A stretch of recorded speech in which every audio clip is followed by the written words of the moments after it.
Hi friends, ಹಳ್ಳಿ style ಅಡುಗೆ with ನವ್ಯಸ್ kitchen ಚಾನಲ್ಗೆ ಸ್ವಾಗತ. ಇವತ್ತು ನಾನು ಯಾವ ರೆಸಿಪಿನೂ ತೋರಿಸ್ತಾ ಇಲ್ಲ, ಬಟ್ ನಮ್ಮೂರಿಗೆ ಹೋಗಿದ್ವಲ್ಲ, ಸಂಡೇ ಅಂತ ನಮ್ಮೂರಿಗೆ ಹೋಗಿದ್ದಕ್ಕೋಸ್ಕರ ಅಲ್ಲಿರೋ ನೇಚರ್ ಬಗ್ಗೆ ವಿವರಿಸ್ಬೇಕು, ಹೇಳಬೇಕು ಅಂತ ಇದ್ದೀನಿ. ನಿಮ್ಮೆಲ್ರಿಗೂ ಇಷ್ಟ ಇದೆ ಅಲ್ವಾ? ಬನ್ನಿ ಹಾಗಾದರೆ ನೋಡೋಣ. ಸುತ್ತಲೂ ಗುಡ್ಡ, ಅದರ ಮೇಲ್ಗಡೆ ಫ್ಯಾನ್ ಎಲ್ಲ ತಿರುಗ್ತಾ ಇರುತ್ತೆ, ಮಧ್ಯದಲ್ಲಿ ಒಂದು ಊರು. ಎಷ್ಟು ಚೆನ್ನಾಗಿರುತ್ತೆ ಅಂತೀರಾ? ಇದೇ ನಮ್ಮೂರು, ಚಿಕ್ಕಮಗಳೂರು ಜಿಲ್ಲೆಯ ಒಂದು ಪುಟ್ಟ ಹಳ್ಳಿ. ನೋಡಿ ಎಷ್ಟು ಚೆನ್ನಾಗಿದೆ ಅಂತ. ನೀವೇ ನೋಡ್ತಾ ಹೋಗಿ.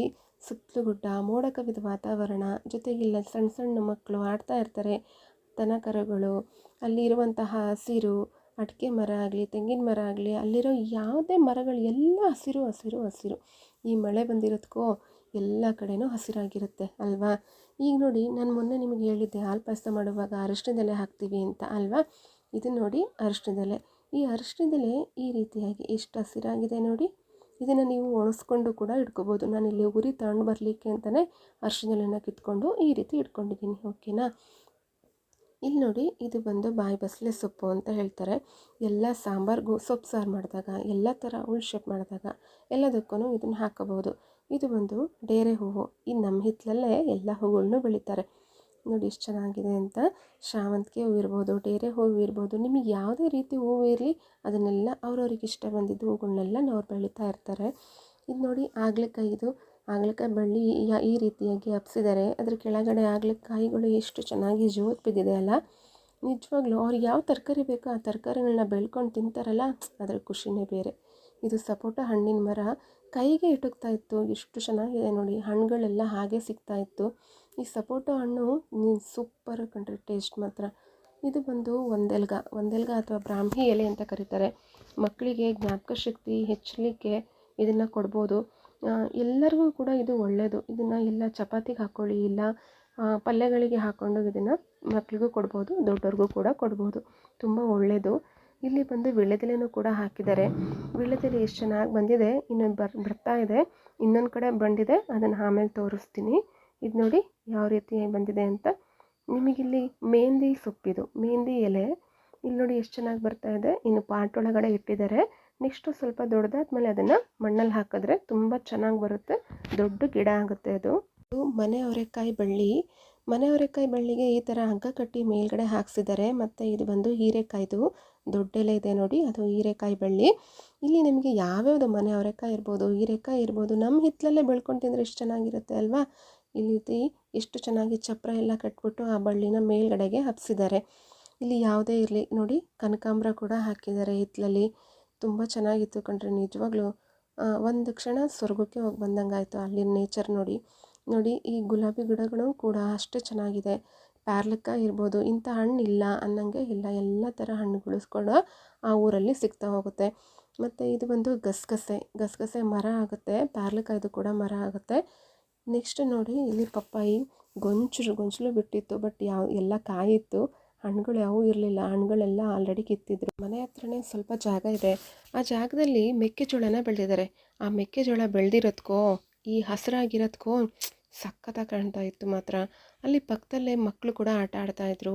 ಆ ಮಕ್ಕಳು ಎಷ್ಟು ಈ ನಗ್ನಗ್ತಾ ಖುಷಿಯಾಗಿ, ಸಂಡೇ ಅಂದರೆ ಫುಲ್ ಫನ್ ಡೇ ಅಂತಂದ್ರೆ ಮಾತಾಡ್ತಿದ್ರು. ನೆಕ್ಸ್ಟ್ ನೋಡಿ, ಇಲ್ಲಿ ಆ ಕರು ಎಷ್ಟು ಮುದ್ದಾಗಿದೆ ಅಲ್ಲ. ಆ ಕರುಗಳನ್ನೂ ಸಹ ಕಟ್ಟಿದ್ರು, ತುಂಬ ಚೆನ್ನಾಗಿ ಕಾಣ್ತಿತ್ತು ಕಣ್ರಿ ಆ ಕರು. ಎಷ್ಟು ಚೆನ್ನಾಗಿದೆ ನೋಡಿ. ಮನೆ ಮುಂದೆ ಒಂದು ಮನಿ ಪ್ಲ್ಯಾಂಟ್ ಇದೆ ಕಣ್ರಿ, ತುಂಬ ದೊಡ್ಡ ಎಲೆಗಳು. ಆ ಮನಿ ಪ್ಲ್ಯಾಂಟ್ ನೋಡ್ತಾ ಇದ್ದರೆ ಅಬ್ಬಾ, ಈ ರೀತಿಯೂ ಮನಿ ಪ್ಲ್ಯಾಂಟ್ ಇರುತ್ತಾ ಅನ್ಬೇಕು, ಅಷ್ಟು ದೊಡ್ಡ ಎಲೆ ಇತ್ತು, ಸಖತ್ತಾಗಿತ್ತು. ಇಲ್ಲಿ ಬಾಳೆ ಗಿಡ ಕಾಣ್ತಿದೆಯಲ್ಲ, ಇದು ಮರಬಾಳೆದು. ಇಲ್ಲಿ ಮರಬಾಳೆದು ಒಂದು 3-4 ಗಿಡಗಳೇನೋ ಇದ್ದಾವೆ. ಸುತ್ತಲೂ ಗುಡ್ಡ, ಫ್ಯಾನ್ ಗಾಳಿ, ಆ ಫ್ಯಾನ್ ತಿರುಗ್ತಾನೇ ಇರುತ್ತೆ. ಜೊತೆಗೆ ಮಳೆದು ಗೂಬ್ಲು ಥರ ಮಳೆ ಬರ್ತಿರುತ್ತೆ, ಮೋಡ ಕವಿದ ವಾತಾವರಣ ಇರುತ್ತೆ, ಹಚ್ಚ ಹಸಿರಾಗಿರುತ್ತೆ. ನಿಜಕ್ಕೂ ಆ ಪ್ಲೇಸಲ್ಲಿ ಇರ್ತಾರಲ್ಲ, ಅಂಥ ಪ್ಲೇಸಲ್ಲಿ ಇರೋರೇ ಪುಣ್ಯವಂತರು ಅಂತ ಹೇಳ್ಬೋದು. ಹಳ್ಳಿ ಬಿಟ್ಟು ಬರ್ರಿ ಅಂದರೆ ಯಾರು ಬರ್ತಾರೆ ಹೇಳಿ? ಇಂಥ ಪ್ಲೇಸಲ್ಲಿದ್ದರೆ ಏನಂತೀರ? ಮಕ್ಕಳು ಮಾತ್ರ ಸಖತ್ ಎಂಜಾಯ್ ಮಾಡಿದ್ರು. ನನ್ನ ಮಗ ಮಾತ್ರ ಅವ್ರ ಫ್ರೆಂಡ್ಸ್ ಜೊತೆಗೆ ಸೇರ್ಕೊಂಡು ಸಖತ್ ಎಂಜಾಯ್ ಮಾಡ್ದ. ನಿಜವಾಗ್ಲೂ ಅವನಿಗೆ ಫುಲ್ ಖುಷಿಯಾಗಿ ಹೋಗ್ಬಿಡ್ತು. ನೆಕ್ಸ್ಟ್ ಬಂದೆ ಇಲ್ಲಿ ಎಳ್ಳಿಕಾಯಿ ಗಿಡದ ಹತ್ರ. ಎಳ್ಳಿಕಾಯಿ ಎಷ್ಟು ಚೆನ್ನಾಗಿ ಬಿಟ್ಟಿತ್ತು ಅಂದರೆ, ನಿಮಗೆ ಕಾಣ್ತಾ ಇದೆ ಅಲ್ಲ, ಎಳ್ಳಿಕಾಯಿ ಸಖತ್ ದಪ್ಪ ತುಂಬ ಚೆನ್ನಾಗಿ ಕಾಣ್ತಾ ಇತ್ತು. ಸಖತ್ತಾಗಿ ಬಿಟ್ಟಿದ್ವು ಎಳ್ಳಿಕಾಯಿ ಮಾತ್ರ. ಅರ್ಜೆಂಟಿಗೆ ಬೇಕಾದಾಗ ನಮಗೆ ಎಳ್ಳಿಕಾಯಿ ಬೇಕು, ನಿಂಬೆಕಾಯಿ ಬೇಕು ಅಂದ್ಕೊಂಡಾಗ ಈ ರೀತಿ ಮನೆ ಪಕ್ಕದಲ್ಲೇ ಒಂದು ಎಳ್ಳಿಕಾಯಿ ಗಿಡ ಇದ್ದರೆ ಏನು ಸಖತ್ತಾಗಿರುತ್ತಲ್ವ. ನೆಕ್ಸ್ಟ್ ಬಂದರೆ ವೀಳ್ಯದೆಲೆ ಬಳ್ಳಿ ಅಂತ ಹೇಳಿದ್ನಲ್ಲ, ನೋಡಿ ಇಲ್ಲಿ ಎಷ್ಟು ಚೆನ್ನಾಗಿ ಹಬ್ಬಿದೆ ಅಂತ ವೀಳ್ಯದೆಲೆ ಬಳ್ಳಿ ತುಂಬ ಚೆನ್ನಾಗಿ ಹಬ್ಬಿತ್ತು. ಎಲೆಗಳು ಅಷ್ಟೇ ಎಷ್ಟು ತುಂಬ ದೊಡ್ಡದಾಗಿ ಬಂದಿದ್ವು, ನೋಡೋಕ್ಕೂ ತುಂಬ ಚೆನ್ನಾಗಿ ಕಾಣ್ತಾ ಇತ್ತು ವೀಳ್ಯದೆಲೆ ಬಳ್ಳಿನ. ಸಖತ್ ಹಸಿರಾಗಿತ್ತು. ಇಲ್ಲಿ ಬರೋಣ, ಇದನ್ನು ಒಂದು ಔಷಧಿ ಸಸ್ಯ ಅಂತಲೇ ಹೇಳ್ಬೋದು ಕಣ್ರಿ. ನಮ್ಮ ಮನೆ ಹತ್ರ ಎಲ್ಲ ಕಡೆನೂ ಇರುತ್ತೆ. ಇಲ್ಲಿ ಮಲೆನಾಡು ಅಂತಲೇ ಅಲ್ಲ, ಎಲ್ಲರ ಮನೆ ಹತ್ರನೂ ಇರುತ್ತೆ. ನೀವು ಗಮನಿಸಿರಲ್ಲ ಅನ್ಕೋತೀನಿ. ಈ ರೀತಿಯಾಗಿ ಹೂ ಬಿಟ್ಟಿರುತ್ತೆ ನೋಡಿ, ಈ ರೀತಿ ಎಲೆ. ಇದನ್ನು ಅಟಿಕೆ ಸೊಪ್ಪು ಅಂತ ಕರೀತಾರೆ. ಈ ಸೊಪ್ಪಿಂದ ನಮಗೆ ಒಂದು ಉಪಯೋಗ ಏನು ಅಂದರೆ, ನಮಗೆ ಚರ್ಮನ ಏನಾದರೂ ಕೊಯ್ಕೊಂಡಿರ್ತೀವಿ ಚಾಕುನಲ್ಲೋ ಯಾವುದಾದ್ರಲ್ಲಾದರೂ ಸಣ್ಣದಾಗಿ ಕೊಯ್ಕೊಂಡಿರ್ತೀವಿ, ಸ್ಕ್ರ್ಯಾಚ್ ಆಗಿರುತ್ತೆ, ರಕ್ತ ಬರ್ತಿರುತ್ತೆ ಅಂದಾಗ ಈ ಒಂದು ಎಲೆಗಳನ್ನ ಕಿತ್ಕೊಂಡು ಚೆನ್ನಾಗಿ ತೊಳೆದ್ಬಿಟ್ಟು ಹಾಗೆ ಅಂಗೈಯಲ್ಲಿ ಹಾಕಿ ಉಜ್ಜಿ ಅದನ್ನು ಆ ರಕ್ತ ಬರ್ತಿರೋ ಜಾಗದಲ್ಲಿ ಹಾಕಿ ಬಟ್ಟೆನ ಕಟ್ಟಿದ್ರೆ ಒಂದು ದಿನದಲ್ಲೇ ಮಾಯ ಆಗುತ್ತೆ. ನಮ್ಮ ಅಕ್ಕಪಕ್ಕ ಎಷ್ಟು ಗಿಡಗಳಿರುತ್ತೆ, ತುಂಬ ಉಪಯೋಗ ಆಗೋವಂಥವು, ನಮಗೆ ಗೊತ್ತಿರಲ್ಲ ಅಷ್ಟೇ. ಹೂವು ನೋಡ್ಕೊಳ್ಳಿ, ನಿಮಗೆ ಗೊತ್ತಾಗುತ್ತೆ ಆವಾಗ ಎಂಥ ಸೊಪ್ಪಿದು ಅಂತ. ಇದನ್ನು ಅಟಿಕೆ ಸೊಪ್ಪು ಅಂತ ಕರೀತಾರೆ. ಓಕೆನಾ. ನೆಕ್ಸ್ಟ್ ಬನ್ನಿ, ಇಲ್ಲಿ ನನಗೆ ಬಾಯಿ ಬಸಳೆ ಸೊಪ್ಪು.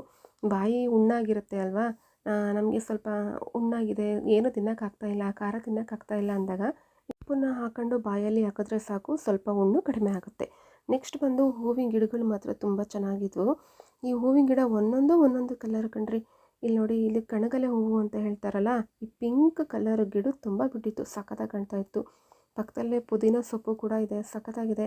ಇಲ್ಲಿ ನೋಡಿ, ದೊಡ್ಡಪತ್ರೆ ಬಂದು ಒಂದು ಔಷಧಿ ಸಸ್ಯ. ಕೆಮ್ಮಿಗಾಗಲಿ ಶೀತಕ್ಕಾಗಲಿ ಮಕ್ಳಿಗೆ ಕೊಡೋಕ್ಕೂ ಆಗಿರ್ಬೋದು, ಅಥವಾ ಮಾಡ್ಕೊಂಡು ತಿನ್ನೋಕ್ಕಾಗಿರ್ಬೋದು, ಎಲ್ಲದಕ್ಕೂ ಚೆನ್ನಾಗಿರುತ್ತೆ. ತುಂಬ ಟೇಸ್ಟಾಗಿರುತ್ತೆ ಬೋಂಡ ಮಾತ್ರ ಇದರಲ್ಲಿ.